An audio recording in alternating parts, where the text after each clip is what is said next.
Hola chicos, soy Valeria.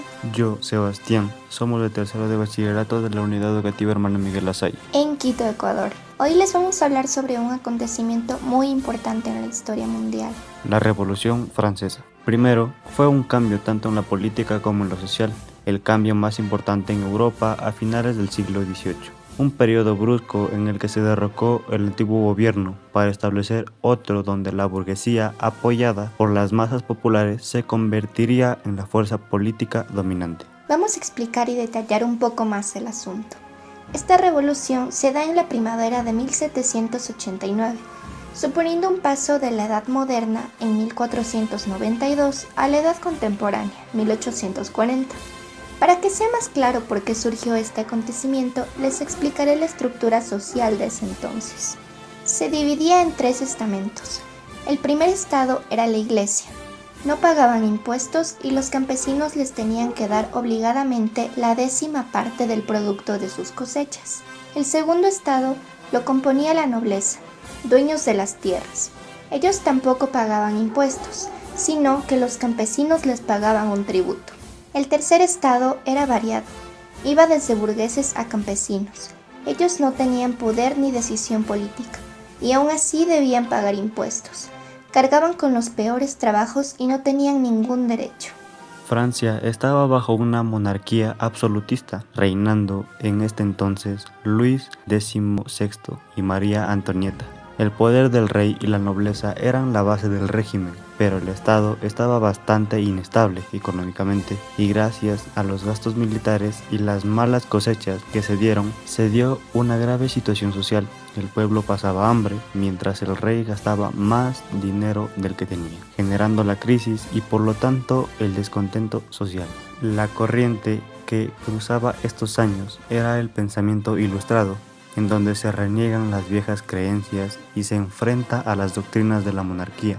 Con esta mentalidad ilustrada, la revolución estaba a la vuelta de la esquina. Cuando toda esta inestabilidad provocó revueltas, la gente fue a quejarse en Versalles del hambre que pasaba, ya que en 1787 el invierno provocó una gran sequía y no se dieron buenas cosechas, generando escasez de harina y por lo tanto de pan, el principal alimento del tercer estado. La harina subió de precio y sin poder pagarlo la gente moría o enfermaba. Con estos argumentos en mano contra la reina, corrió el rumor que ella, muy altanera, respondió ante sus lamentos diciendo, pues que coman pasteles, lo que provocó ira a todos los ciudadanos. El rey declaró al Estado en bancarrota y convocó en 1788 los Estados Generales, un parlamento que solo se convocaba cuando el rey andaba en apuro.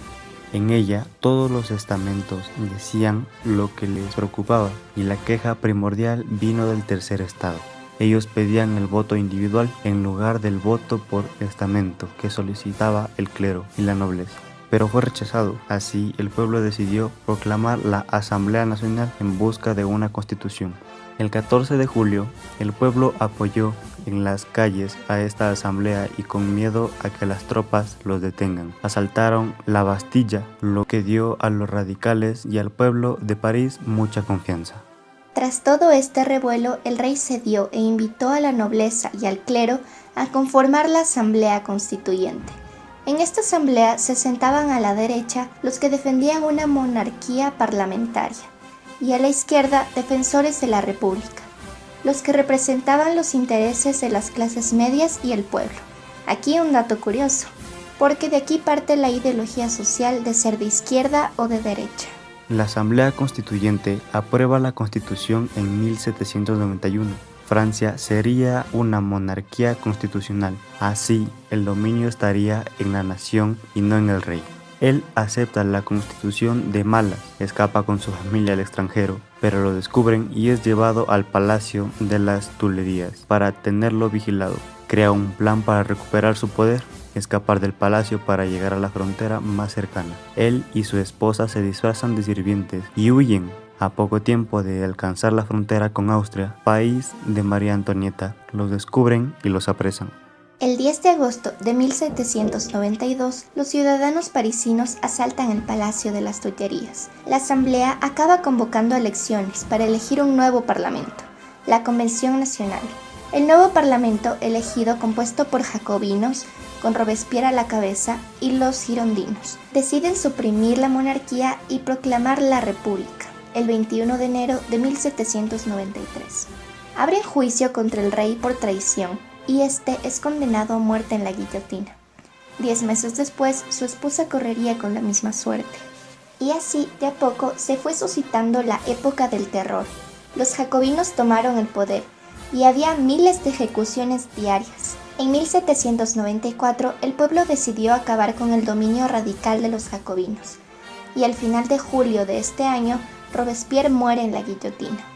Finalmente, en un intento de moderación en 1795, se publica la nueva Constitución, una constitución muy diferente a la de Robespierre en 1793, donde alteró totalmente el calendario e instauró otro par de locuras. Esta constitución volvía a los principios de la constitución monárquica de 1791, pero ahora el poder legislativo estaría compuesto por 2 cámaras y el ejecutivo estaría integrado por 5 personas que formarían el directorio.